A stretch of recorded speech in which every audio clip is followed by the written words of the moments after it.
My mom screamed at me to get out and never come back, so I left. Weeks later, my dad asked why I'd stopped paying the mortgage. The answer I gave them shut everything down. The words still echo in my mind, get out of my house and never come back. What my mother didn't know when she screamed that at me was that I was the one who'd been secretly footing her mortgage bill for 3 agonizing years. And this time, I actually listened. My name is Heidi, and at 32, I never thought I'd be homeless after a Sunday family dinner.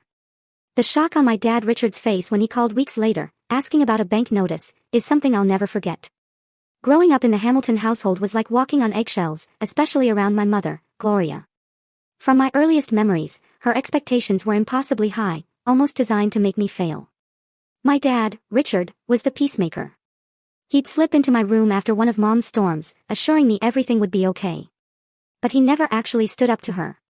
He just smoothed things over, temporarily, until the next explosion. There were 5 of us, my parents, my older brother Justin, 36, my sister Elizabeth, 34, and then me, the youngest at 32. I bore the brunt of my mother's evolving disappointments. Justin escaped to college at 18 and rarely came home. Elizabeth followed 2 years later. That left me alone with my parents through my senior year of high school, absorbing the full force of her critical nature. Every achievement was measured against some invisible, ever-shifting standard. I'd bring home a report card with 5 A's and 1 B, and my mother would zero in on the B. What happened here? Didn't you study enough? Elizabeth never got anything lower than an A-. These comparisons were constant, and they were crushing. My choice in friends was another battleground. That Olivia girl seems shallow. I don't like how she dresses, my mother would say after meeting someone new. And why are you wearing those jeans? They make you look heavier than you are. Comments about my appearance started around age 12 and never stopped. But the worst fights were always about my future. When I expressed interest in finance in high school, my mother scoffed. Women don't get taken seriously in that field. You should choose something practical like nursing. But finance fascinated me, the way numbers could tell stories, predict outcomes. I secretly applied to business programs against her wishes. My dad worked as a regional sales manager for a pharmaceutical company for 28 years. He made good money, enough for my mother to be a stay-at-home mom even after we were grown. She took pride in their 5-bedroom colonial, its manicured lawn and designer furniture. The house was her domain, her accomplishment, though she never contributed financially to it. I ended up graduating with honors in finance from Cornell University, still not quite meeting her expectations because I didn't get into Harvard, like she'd wanted. Still, I secured a job at a prestigious financial management firm right out of college, working my way up to senior financial advisor by 28. My clients trusted me. My boss valued me. But at family gatherings, my mother would introduce me with, "This is Heidi. She works with money," as if my career was a hobby not worth explaining. Then, 3 years ago, everything changed. My father was laid off during company restructuring. At 59, he struggled to find comparable employment. The severance package was generous, but not infinite. My mother refused to downsize their lifestyle or even consider getting a job herself. At my age, who would hire me? And we can't leave this house. What would people think? I discovered their financial troubles accidentally during a visit home. I found my father at the kitchen table late at night, surrounded by bills, his head in his hands. When I asked what was wrong, he broke down. They were 3 months behind on the mortgage, at risk of foreclosure. Without telling them, I contacted their mortgage company the next day. I set up automatic payments from my personal account for their $2,200 monthly mortgage. It was a significant chunk of my income, but I had savings and lived modestly despite my success. I could afford it. And the thought of my parents losing their home was just unbearable. I never told them what I had done. My father eventually found part-time work that he claimed covered their expenses, and I pretended to believe him. Looking back, I should have recognized the signs that something was still wrong. The new credit cards my mother opened. The evasive way my father answered questions about their finances. The increasing tension between them. Their house, that 5-bedroom, 4-bath colonial in an upscale Boston suburb. The kitchen, remodeled when I was in high school, with granite countertops and stainless steel appliances my mother had insisted upon. The formal dining room, holding the mahogany table where we'd gathered for tense holiday meals since I was a child. My old bedroom, largely untouched, a time capsule of lavender walls and academic trophies. Despite the discomfort I felt there, the house held memories. The height marks penciled on the kitchen doorframe. The dent in the living room wall from when Justin threw a baseball indoors. The window seat in the front room where I used to read for hours, escaping into stories where families actually liked each other. It was harder to leave than I expected when the time came. I visited my parents at least twice a month despite the knot that formed in my stomach every time I turned onto their street. These visits were primarily for my father. After losing his job, his confidence had crumbled. I worried about his mental health, especially when I noticed how much the liquor bottles in their cabinet seemed to empty between my visits.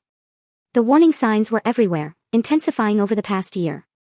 My mother's criticism grew more barbed, less disguised as concern. When I brought homemade lasagna, her favorite, she took one bite and asked if I had used low-fat cheese because she could taste the difference, and not in a good way. When I offered to help clean up, she'd follow behind me, rewashing dishes I'd already done, sighing loudly to make sure I noticed. My father retreated further into himself during these interactions. He'd stare at his plate or suddenly remember something he needed to check in the garage. The once confident man who coached my soccer team and dominated sales meetings now flinched when my mother's voice rose above normal. He started keeping a flask in his jacket pocket. I tried everything to rebuild a connection with my mother. Thoughtful gifts, a cashmere scarf in her favorite blue, a first edition of a mystery novel she'd mentioned. I took her to lunch at expensive restaurants. I even booked a mother-daughter spa day for her birthday, spending $600 on treatments she complained about afterward. The massage was too hard. I told her to ease up, but did she listen? My back is going to be bruised tomorrow. And that facial just made my rosacea worse. I don't know why I let you talk me into these things. Nothing worked. Every gesture was met with criticism or suspicion. Why are you being so nice all of a sudden? What do you want? She asked once, as if kindness could only be transactional. My best friend Sophia saw through my forced cheerfulness. One night, over wine in my apartment, I finally broke down and told her everything, including the secret mortgage payments. Heidi, honey, this is not normal or healthy, Sophia said, refilling my glass. You are 32 years old, successful, brilliant, and beautiful. And you are being emotionally abused by your mother while bankrolling their lifestyle. They're my parents, I protested weakly. What am I supposed to do? Let them lose their house. Maybe they should lose the house, Sophia countered. Maybe they need a reality check. Your mom refuses to work. They won't downsize. And meanwhile, you are sacrificing your own financial future. Where are your boundaries? I didn't have an answer. In our family, boundaries were seen as selfish, especially when set by children against parents. My mother firmly believed in honor thy father and mother, selectively interpreting it to mean, do whatever we say without question. The cultural expectation weighed heavily, too. In our community, adult children were expected to care for aging parents. At church, at neighborhood gatherings, the worst thing you could be was an ungrateful child who abandoned family responsibilities. The fact that my parents were only in their early 60s and perfectly capable of supporting themselves with adjustments to their lifestyle seemed irrelevant against the weight of these expectations. So, I continued the visits, the payments, the emotional gymnastics. I started having panic attacks the night before seeing them, my chest tightening until I could barely breathe. My therapist suggested reducing contact, but the guilt was overwhelming. What kind of daughter would I be if I abandoned them now? What I didn't fully recognize then was how my mother's resentment toward me had been growing alongside my success. Each promotion, each client commendation, each financial milestone I reached seemed to deepen her bitterness. She had given up a promising career in real estate to raise children, a fact she reminded us of frequently. Seeing me thrive in my chosen field, unmarried and child-free by choice, contradicted everything she had been taught about a woman's worth and purpose. When are you going to settle down? Became her constant refrain. Careers are nice, but family is what matters in the end. No one wishes they had spent more time at the office on their deathbed. The irony that she seemed to actively dislike her own family was apparently lost on her. The final warning sign came 2 weeks before everything fell apart. I had stopped by unannounced on a Tuesday evening, bringing dinner from their favorite Italian restaurant. I let myself in with a key they had given me years ago and heard my mother's voice from the kitchen. She thinks she's so special with her fancy job and her fancy apartment, she was saying, presumably to my father. Little Miss Perfect, always showing off. Does she think we don't see right through her? I froze in the hallway, the paper bag of food growing heavy in my arms. Gloria, please, my father's voice sounded tired. She's just trying to help. We don't need her help, my mother snapped. We were fine before she started interfering. I raised her better than this, to be so condescending. I backed away silently and left without them ever knowing I had been there. I sat in my car for 20 minutes, shaking, before I could drive home. That night, I called Sophia and cried until my throat was raw. Next time will be different, I promised myself, as I had countless times before. Next time I will stand up for myself. But old habits die hard, and the fear of confrontation had been conditioned into me since childhood. I didn't know then that, next time, would be the breaking point for all of us. My father's 60th birthday fell on a Saturday in April. Despite my anxiety after overhearing my mother's comments, I decided to go home for the weekend to celebrate with them. I brought an overnight bag and a carefully wrapped gift box containing a Rolex watch I had spent months saving for. It was the exact model my father had admired in a magazine years ago, saying, "Maybe when I retire." With his job loss, that retirement Rolex had become an impossible dream, and I wanted to give him something special to lift his spirits. The tension was palpable from the moment I arrived. My mother greeted me with a stiff hug and immediately commented on my hair. "Oh, you cut it again." It was finally getting to a nice length. I had actually grown it out for months, but correcting her would only lead to an argument. I had arranged for dinner reservations at an upscale steakhouse my father loved, but my mother vetoed the plan. I already made his favorite pot roast. No need to waste money at those overpriced restaurants. So, we ate at home, at the formal dining table set with the good china that only appeared on special occasions. The conversation was stilted. I asked about their friends, the neighbors, my father's garden. Each topic eventually circled back to some complaint or criticism. The pot roast was delicious, I had to admit, but the meal felt endless. My father drank 4 glasses of wine and grew quieter with each one. When it came time for presents, I nervously handed over the blue gift box. My father opened it slowly, and his expression when he saw the watch was everything I had hoped for: surprise, delight, disbelief. "Heidi, this is... I cannot accept this. It's too much," he stammered, even as he removed it from the box and turned it over in his hands. "Of course you can," I insisted. "You deserve it, Dad. Happy birthday." My mother's face went rigid. "How much did that cost?" she asked sharply. "Gloria," my father warned, but she ignored him. "Must be nice to have so much disposable income," she continued. Meanwhile, we are counting pennies for groceries. The evening deteriorated from there. My father tried to smooth things over, but the damage was done. I went to bed early in my old room, texting Sophia. "Remind me why I do this to myself." Her response was immediate. "Because you're a good person who loves her dad. Hang in there. Call if you need me." The next morning, I woke early and went downstairs to make coffee. The house was quiet. My parents were presumably still asleep. As I waited for the coffee to brew, I heard their voices drifting from the study across the hall. The door was partially open, and their words carried clearly. "We can't keep doing this, Gloria," my father was saying. "The credit cards are maxed out. The property taxes are due next month. We have to tell her." "Tell her what?" my mother snapped. "That we're failing. That's exactly what she wants to hear so she can swoop in and play savior. That's not fair. She would help us if she knew. I am not taking charity from my child. We will figure it out." "How?" "I'm working part-time at a hardware store, making a fraction of my old salary. You refuse to get even a part-time job. We are underwater, Gloria." Their voices dropped, and I strained to hear. My heart was pounding. They were in worse shape than I had thought. And my father had been hiding it from me, despite my help with the mortgage. When they came into the kitchen 20 minutes later, I had made a decision. I would offer to help them create a financial plan, something sustainable that would allow them to keep their home and dignity. It was literally my job to help people in financial crisis. I could do this for them. I waited until we were all seated with coffee before speaking. "Mom, Dad, I couldn't help overhearing some of your conversation earlier. I know things have been tight since Dad lost his job, and I want to help." My mother's face went white, then red. "You were eavesdropping on us." "No, I was in the kitchen." Your voices carried. I took a deep breath. "Look, financial planning is what I do professionally. Let me help you create a budget. Maybe look at refinancing options for the house."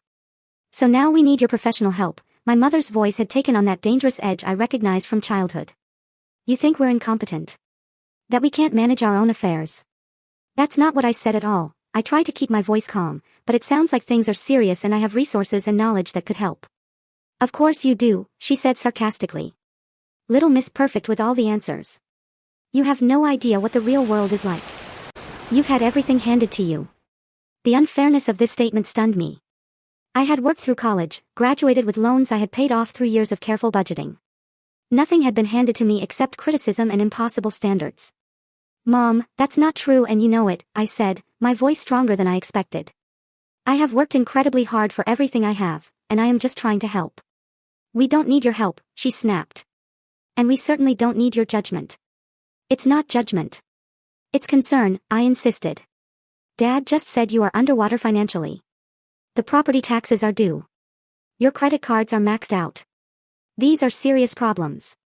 Problems that are none of your business, she said. This is between your father and me. My father sat silently, staring into his coffee cup. His new Rolex gleamed on his wrist, an ironic symbol of prosperity we all knew was an illusion. Dad, I said softly. Please say something. He looked up, his eyes tired. Your mother is upset, Heidi. Maybe we should discuss this another time. That was when something broke inside me. After 3 years of paying their mortgage, after decades of walking on eggshells, after endless criticism and emotional manipulation, I was done being the family punching bag. There won't be another time, I said, my voice shaking. This pattern never changes. Mom attacks, Dad enables, and I am supposed to take it because we are family. Well, I am done. My mother stood up so quickly her chair tipped backward. How dare you speak to us like that in our own home, after everything we have done for you? What exactly have you done for me, Mom? I countered. Made me feel inadequate at every turn. Criticized my appearance, my career, my life choices. Taken financial support without acknowledgement or gratitude. Her face contorted with rage. Financial support? What are you talking about? I almost told her about the mortgage payments then, but something held me back. It would only give her more ammunition, more ways to make me feel manipulated. Nothing, I said. Forget it. No, you brought it up. What financial support? The occasional dinner out. The birthday gifts. Do you want a medal for doing the bare minimum a daughter should do? The bare minimum is exactly what I have gotten from you emotionally my entire life, I said, and immediately regretted the honesty. It was like throwing gasoline on a fire. My mother exploded. You ungrateful, selfish girl. After everything I sacrificed for you. I gave up my career to raise you. I devoted my life to this family. And this is the thanks I get. Judgment and disrespect in my own kitchen. She began listing every perceived failure of mine since childhood. Every time I had disappointed her, every flaw in my character as she saw it. It was a surprise. Something had changed in me, though. For the first time, I heard her words not as truth, but as the desperate, lashing out of someone who couldn't face her own unhappiness. It still hurt, but differently, like an old wound being prodded rather than a fresh cut. I am not doing this anymore, I said quietly, standing up. I'm going to pack my bag and go home. Running away as usual, she sneered. Can't handle the truth. The truth is that you are angry and bitter, and you are taking it out on me because I am a safe target, I said. The truth is that I have been paying your mortgage for 3 years without telling you because I knew you would react exactly like this, making it about your pride instead of practical solutions. The room went silent. My father's face drained of color. My mother's mouth opened and closed without sound, for once, speechless. Then she found her voice, and it was ice cold. Get out. Mom. My father started, but she cut him off. Get out of my house, she repeated. Get out and never come back. If you think we are such burdens, such failures, then you are free of us. Go live your perfect little life and leave us alone. I looked at my father, searching for any sign that he would stand up for me, for us, for the possibility of healing this broken family dynamic. He looked away. Okay, I said simply. I walked upstairs, packed my overnight bag with mechanical movements, and came back down. My mother had moved to the living room window, her back to the entryway.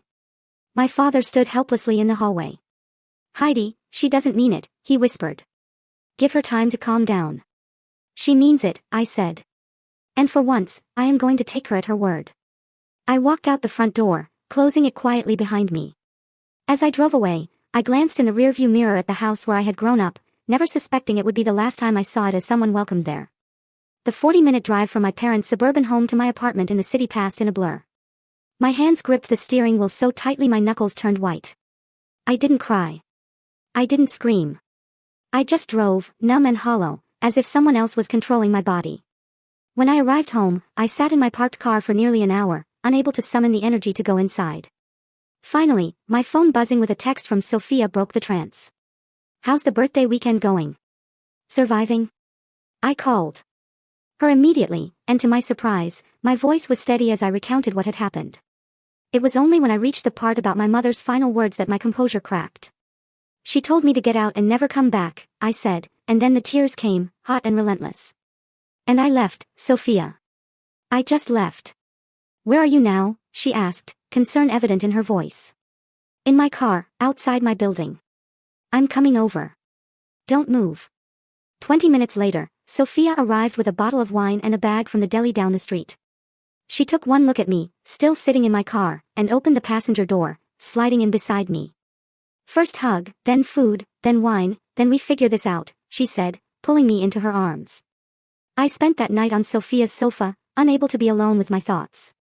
The next day was Sunday, and she called in sick to her job on Monday to stay with me. By Tuesday, I had to return to work, though I was barely functional. I went through the motions with clients, my professional mask firmly in place, but inside, I was unraveling. My father called several times that first week. I let each call go to voicemail. His messages were vague. Please call me back, Heidi. We need to talk. No apology, no acknowledgement of what had happened, just a request for me to once again be the bigger person, to smooth things over as I had done my entire life. There were no calls from my mother. After 10 days of emotional limbo, I made an appointment with a financial advisor colleague to discuss my own situation. I had been paying $2,200 monthly toward my parents' mortgage for 3 years, totaling nearly $80,000. Money I could have put toward my own home, my retirement, or simply enjoying the fruits of my hard work. Legally, you have no obligation to continue these payments, my colleague Diane advised. The mortgage is in their names. You are not a co-signer. You have been making a gift, essentially. What will happen if I stop? I asked. They will receive notices of non-payment. Eventually, if they cannot make the payments themselves, foreclosure proceedings could begin. But Heidi, that is not your responsibility. I decided to stop the automatic payments immediately. It was both terrifying and liberating, like cutting a cord that had both connected and constrained me. The next step was finding my own place to live, a permanent home rather than the series of rentals I had occupied since college. With the mortgage payments off my monthly budget, I could now afford to look at condos and small houses in neighborhoods I had previously considered out of reach. 2 weeks after the blow-up, I put a deposit on a sunlit 2-bedroom condo in a converted Victorian house. It had bay windows, hardwood floors, and most importantly, it was mine. No one could tell me to get out. No one could make me feel unwelcome in my own space. During this time, I also started seeing a therapist, Dr. Martinez, who specialized in family trauma. Our first session was revelatory. What you are describing sounds like a lifetime of emotional abuse, she said after I recounted my childhood and recent events. Your mother exhibits classic narcissistic behaviors, and your father is what we call an enabler. But she's not always terrible, I protested weakly. Sometimes she can be loving, especially when I'm doing exactly what she wants. That is part of the cycle of abuse, Dr. Martinez explained. The periods of apparent normalcy or even affection keep you hoping things will change. They keep you coming back. But has the fundamental dynamic ever really changed? I had to admit it had not. The good periods were just lulls between storms, never representing real growth or healing. Through therapy, I began to recognize patterns I had never seen before. How my mother would create crises to pull me back when I was establishing independence. How she would undermine my confidence before important life events. How she would pit family members against each other to maintain control. What about the mortgage payments? I asked Dr. Martinez during our third session. Was I enabling them by paying without telling them? She considered this thoughtfully. Your intention was to help, but keeping it secret did prevent them from facing reality. It allowed your father to avoid taking necessary action, and your mother to maintain denial about their situation. So, I was wrong to help. The thought was painful. Not wrong. You acted out of love and concern, but sometimes helping can hurt in the long run. True help would have been working with them to develop financial independence, not creating financial dependence. The hardest part of those weeks was learning to sit with guilt without acting on it. When I would think about my parents possibly losing their home, my instinct was to rescue them, to sacrifice my own well-being to preserve theirs. Dr. Martinez helped me see this as a conditioned response, not a moral obligation. Your parents are adults who made their own choices, she reminded me. Your father chose not to find adequate employment after his job loss. Your mother chose not to work or adjust their lifestyle.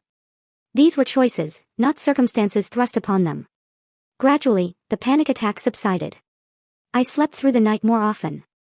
I stopped checking my phone constantly for messages from my father. I began to embrace the possibility that life could be different, that I could love my family without being consumed by them. I threw myself into making my new condo a home. I painted the walls colors my mother would have hated, a deep teal in the living room, a sunny yellow in the kitchen. I bought furniture that suited my taste rather than what would impress others. I created a home office where I could work on personal financial projects, including a revised retirement plan now that I had an extra $2,200 monthly to invest. Through it all, there was a lingering sadness. Despite everything, I loved my parents. I missed the father who had taught me to ride a bike, who had slipped me extra allowance for books, who had been proud of me before my mother convinced him not to be. I even missed the mother who, in rare moments of connection, would share stories of her own childhood dreams or laugh genuinely at a shared joke. But I could not miss them enough to destroy myself in the process of loving them. That was the boundary I was finally learning to set. Exactly 3 weeks and 2 days after I walked out of my parents' house, my phone rang with my father's number while I was at work. I had been expecting this call, yet was still unprepared for the rush of emotion that hit me when I saw his name on the screen. I was alone in my office between client meetings, so I took a deep breath and answered, "Hello, Dad." "Heidi," he sounded relieved that I had picked up. "How are you, sweetheart?" The casual normalcy of his greeting, as if nothing had happened, was jarring. "I'm okay," I said cautiously. "How are you?" "Oh, getting by." There was an awkward pause. "We've missed you at Sunday dinners." I said nothing, waiting. If he wanted to pretend everything was normal, he would have to do it without my help. "Your mother has been asking about you," he continued, which I knew was a lie. If my mother had been asking, it was not out of concern. "Has she?" I kept my voice neutral. He cleared his throat. "Well, you know how she is. She has her pride, but I know she regrets what happened." "Did she say that?" I asked. Another pause. "Not in those exact words." "No, but I know she does." My heart sank. Nothing had changed. He was still making excuses for her, still expecting me to accept the unacceptable. "Dad, why are you calling?" I asked directly. Can a father not call his daughter just to check in? He attempted a light tone that fell flat. After 3 weeks of silence following Mom throwing me out of the house. "No, that is not, just checking in." He sighed, and I could picture him running his hand through his thinning hair, a nervous habit he had had for as long as I could remember. "Heidi, your mother was upset. She said things she didn't mean. You know how she gets when she feels backed into a corner." "I do know," I agreed. "I have known my entire life. That does not make it okay." "No one is saying it's okay," he backpedaled. "But family is family. We have to forgive each other.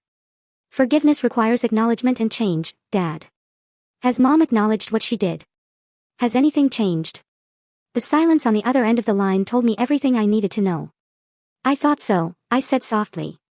"She's your mother, Heidi. She loves you in her way." "Her way is hurting me," I said.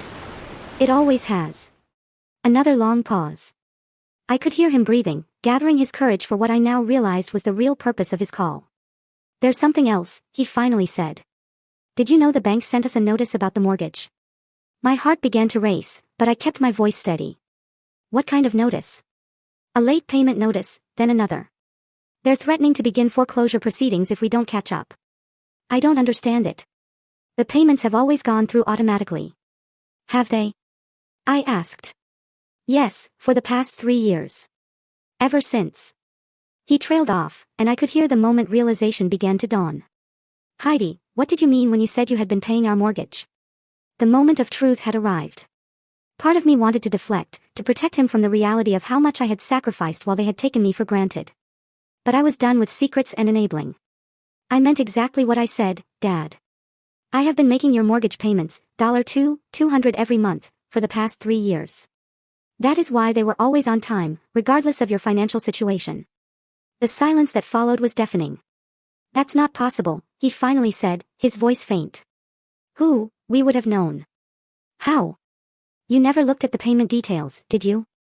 The bank statement just showed the payment was received. You assumed it was coming from your accounts, but why would you? How could you afford?" he stammered. "I make good money, Dad. The money you and Mom dismiss as my fancy job. I lived in a smaller apartment than I could afford. Drove an older car. Limited my expenses so I could help you keep your home. Because I loved you and couldn't bear to see you lose everything. Why didn't you tell us?" There was pain in his voice now, and confusion. Because I knew Mom would react exactly as she did when I tried to help openly. She would see it as an attack on her pride, on your capabilities, instead of what it was, a daughter loving her parents. 3 years, he repeated, the enormity of it sinking in. That is over $70,000. $79,200, to be exact, I confirmed. Heidi, I had no idea. I thought. I told your mother I had found freelance consulting work that was covering our expenses. I was too ashamed to admit I was stocking shelves at 60 years old. The admission broke my heart. My proud, accomplished father had been reduced to creating fictions to preserve his dignity. There is no shame in honest work, Dad. The shame is in not facing reality. Does this mean, have you stopped the payments? He asked, his voice small. Yes, I said simply. When Mom told me to get out and never come back, I took her at her word. All of it. But the house, he began. Is not my responsibility, I finished firmly. It never was. You and Mom need to make some hard decisions now. Sell the house you cannot afford. Get jobs that cover your actual expenses. Create a sustainable retirement plan. All things I offered to help with before Mom threw me out. She will never agree to sell, he said, panic edging into his voice. Then she needs to get a job, or you need to find better paying work, or both. But Dad, I cannot keep setting myself on fire to keep you warm. I understand, he said, though I wasn't sure he did. What you did for us. I don't know what to say. You don't need to say anything. But I do need you to understand that things have to change. I am not coming back to the old dynamic. I am not going to be the family scapegoat anymore. Of course not, he agreed quickly. I will talk to your mother. I will make her understand. I almost laughed at the idea that he could make my mother understand anything she did not want to acknowledge. Good luck with that. Could we meet to talk about all this in person? He asked hopefully. I considered refusing. The thought of facing either of them again so soon made my stomach clench. But I also knew that written boundaries were clearer than unspoken ones.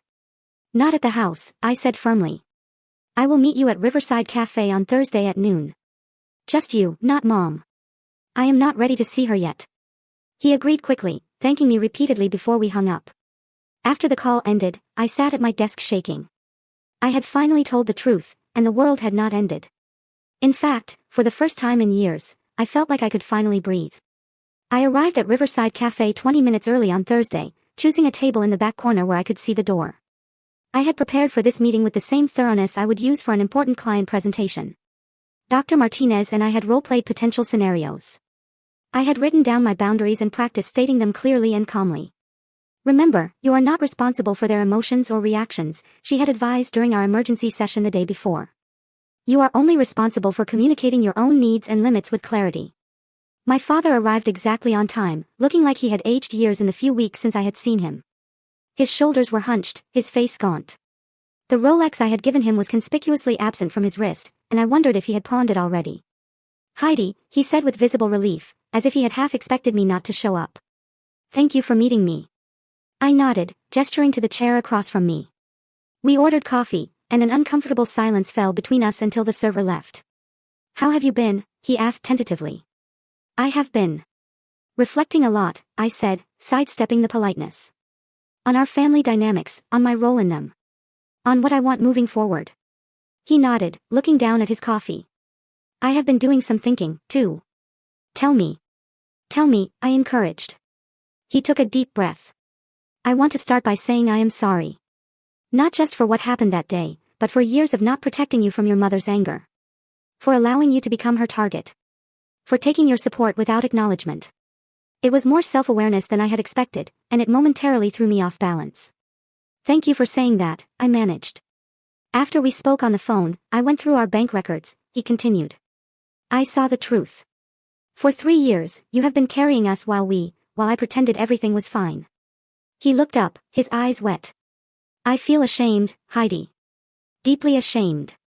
I did not tell you about the payments to make you feel ashamed, I said. I did it because I love you and wanted to help.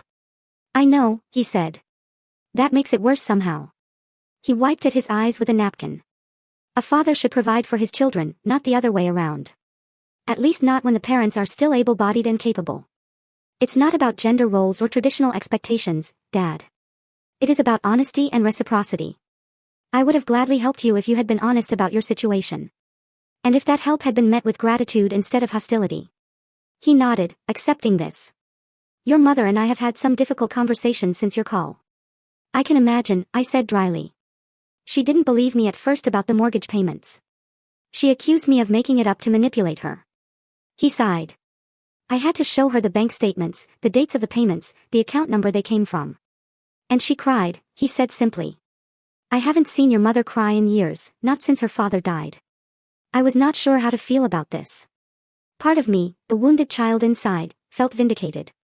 Another part felt sad that it had come to this. Did she say anything about how she treated me? I asked. He hesitated. She is struggling with that part. She feels humiliated, which makes it hard for her to acknowledge her behavior. Her humiliation does not erase my hurt, I said firmly. No, it does not, he agreed. Which is why I asked her to come here today, to apologize to you herself. My heart jumped. You what? I told you I was not ready to see her. I know, and I am sorry, he repeated helplessly. I thought it would be better this way. The cafe door opened then, and my mother walked in. She spotted us immediately and headed toward our table. I felt like I couldn't breathe, trapped between my boundary and the approaching confrontation. You ambushed me, I said to my father, my voice low and angry. I am sorry, he repeated helplessly. I thought it would be better this way. My mother reached our table, standing awkwardly beside it. She looked different, smaller somehow. Her normally perfect hair was pulled back in a simple ponytail, and she wore minimal makeup. Like my father, she seemed to have aged rapidly. Hello, Heidi, she said, her voice uncharacteristically subdued. I did not invite her to sit. Dad told me you were coming, despite my explicit request to meet with him alone. She flinched at my tone. Yes, I needed to see you. Why? She glanced at my father, who nodded encouragingly. May I sit down? I considered refusing, but causing a scene in the cafe would only make this more difficult. Fine. She took the third chair at our table, perching on the edge as if ready to flee. We sat in tense silence until the server returned to take her order. She asked for water only, her voice barely audible. After the server left, she took a deep breath. Your father showed me the bank records about the mortgage payments. I said nothing, waiting. I didn't know, she continued. All this time, I thought we were managing. I thought Richard's freelance work was covering our expenses. I had no idea you were. She trailed off, unable to finish. Paying your mortgage. Supporting you. Being the adult in the relationship. I supplied coldly. She flinched again. Yes. Would it have mattered if you had known? Would you have treated me any better? Her eyes widened at my directness. I don't know. I would like to think so. At least, it was honest. Well, now you know. And now it has stopped. Yes, she said quietly. The bank has given us 30 days to catch up on the payments or they will begin foreclosure. That is not my problem anymore, I said, the words feeling both cruel and necessary. No, it is not, she agreed, surprising me. We are looking at options. Richard has applied for better paying jobs. I have an interview tomorrow at a real estate office as a receptionist. This was unexpected. My mother had not worked since before I was born. Her identity was wrapped up in being a homemaker and maintaining the perfect house and hosting the perfect dinner parties. That is a start, I acknowledged, but it will not be enough to keep the house. I know, she said, and there was defeat in her voice. We have contacted a realtor. She is coming next week to assess the property. I looked at my father, who nodded confirmation. It is the only sensible option, he said. We should have done it 3 years ago when I lost my job. Yes, you should have, I agreed. My mother twisted her hands in her lap. Heidi, I know an apology is not enough. What I said to you that day, and many days before it, there is no excuse. No, there is not, I said, still not ready to make this easy for her. I was cruel to you. I have been cruel to you for years. Her voice broke.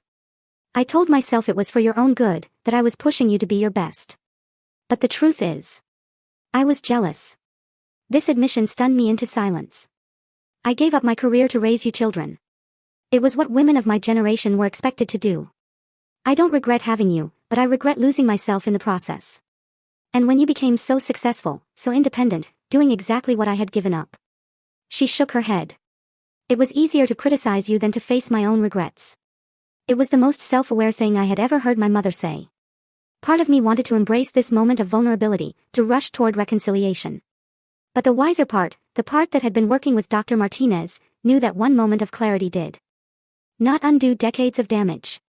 I appreciate your honesty, I said carefully. But I need you to understand that our relationship cannot go back to what it was. I will not be your emotional punching bag anymore. I will not sacrifice my financial security for your comfort. I will not accept criticism disguised as concern. I understand, she said quietly. Do you? Because these are non-negotiable boundaries for me now. If you cannot respect them, then we will not have a relationship at all. My father reached across the table toward my hand, but stopped short of touching me. We want to do better, Heidi. Both of us. We want to rebuild what we have broken, if you will give us that chance. I looked between them, these flawed human parents of mine. I cannot make any promises right now. I am still processing everything that happened, not just that day, but throughout my life. I need time and space. Of course, my father said quickly. Whatever you need. And I want you both to consider therapy, I added. Individually and as a couple, there are issues here that go beyond money. My mother's mouth tightened reflexively, but she nodded. If that is what it takes. It is a start, I said. As for the house situation, I cannot and will not resume payments, but I can help you create a financial plan for downsizing. I can connect you with resources for job searching. I can advise you on retirement options. That is what I can offer. That is more than we deserve, my father said softly. It is not about deserving, I replied. It is about what I am willing and able to give while maintaining my own well-being. We talked for another hour, more practically now, about house values in their neighborhood, about my father's resume and interview skills, about what size home they could realistically afford on their reduced income. It was the most adult conversation we had ever had, with no emotional manipulation, no tears, no guilt trips. As we prepared to leave, my mother hesitated, then asked, would it be all right if I called you? Just to check in occasionally. Text first, I said. Ask if I have time to talk. Respect if I say not right now. She nodded, accepting this boundary. I will. We parted without hugs or promises, just a tentative acknowledgement that something new might be possible, even if the old was irrevocably gone. As I drove home, I felt lighter than I had in weeks. Not healed, not whole, but moving in the right direction. For the first time in my life, I had stood firm in my truth and my worth, and the world had not ended. In fact, it felt like it might finally be beginning. 6 months can change everything, or nothing at all. In my case, it changed almost everything. My new condo became truly mine in ways my previous apartments never had. I painted an accent wall in the living room that bright teal I had always wanted. I planted herbs on my small balcony. I adopted a cat, a dignified orange tabby named Leo, who greeted me at the door each evening and slept curled against my side each night. My career continued to flourish. With the mental energy no longer consumed by family drama, I found myself more creative in my financial planning approaches, more present with clients, more innovative in my investment strategies. I was promoted to senior advisor with my own team, a position that came with a substantial raise and increased flexibility. Dr. Martinez and I continued our weekly sessions, gradually reducing to bi-weekly as I developed stronger emotional boundaries and healthier coping mechanisms. The panic attacks stopped entirely.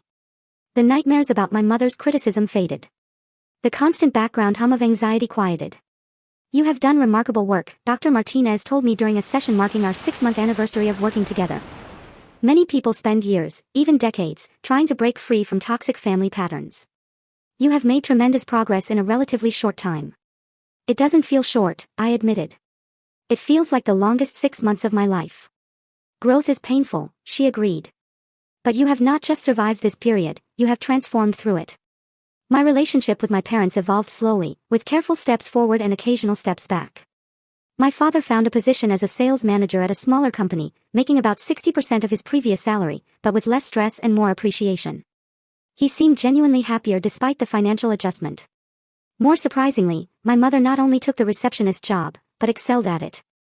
Within 3 months, she had organized the office so efficiently that they offered to pay for her to get her real estate license. At 63, she was embarking on the career she had abandoned for marriage and motherhood 40 years earlier. The younger agents asked me for advice, she told me during one of our now regular Sunday phone calls. They say, clients trust me because I have life experience. The pride in her voice was something new, something earned rather than manufactured. It suited her. They sold the colonial in the suburbs, making enough profit to pay off their credit card debt and put a down payment on a 2-bedroom townhouse closer to the city. It was a third of the size of their previous home, but required far less maintenance and was within their new budget. "I don't miss the big house as much as I thought I would," my father confessed when we met for lunch one day. "All those rooms we never used, all that stuff we never needed. It feels good to simplify." The most significant change, though, was that my mother began seeing a therapist of her own. It was not at my insistence. She made the decision after breaking down at work one day when a client resembling me came in with her young daughter. "I suddenly saw us, you and me, as we were when you were little," she explained, "before I became so critical, when you still looked at me with complete trust. And I realized how much I had destroyed." Her therapist diagnosed her with narcissistic tendencies rooted in her own childhood trauma, a pattern she had unwittingly perpetuated. The work was difficult and often painful for her. There were sessions after which she would call me, voice raw from crying, to apologize for specific incidents from my childhood that she had finally recognized as harmful. I accepted these apologies cautiously, neither rushing to forgive nor holding on to resentment. Dr. Martinez helped me understand that forgiveness was a process, not a single act, and that it was primarily for my own peace rather than my mother's absolution. Our new relationship was built on clearer communication and firmer boundaries. I visited them in their new home once a month, no more. We spoke on the phone weekly, but I felt free to end calls that became negative or draining. I no longer automatically said yes to every request. No longer felt responsible for their happiness or security. The strange thing is, my father observed during a rare moment of insight, "Now that you are not carrying us, we have learned to stand on our own. It has been good for us." As painful as the process was, the hardest lesson for all of us was learning the difference between helping and enabling. I still offered professional financial advice, but I no longer paid their bills. I celebrated their successes but did not rescue them from the consequences of their choices. I loved them without sacrificing myself in the process. As summer turned to fall and fall to winter, I found myself reflecting on how much had changed in less than a year. The previous Christmas had been tense and performative, with expensive gifts exchanged in the grand house, everyone pretending we were the perfect family. This Christmas would be simpler, in their modest townhouse, with homemade gifts and honest conversation. "What I have learned," I told Sophia over dinner at my place, "is that standing up for myself did not destroy my family. It transformed it into something more authentic." "You gave them the opportunity to grow by refusing to stay small," she observed wisely. "Exactly. And I gave myself permission to live my own life, not the one my mother had scripted for me. That script had always ended with me married to a successful man, living in a house like theirs, having children who would repeat the cycle.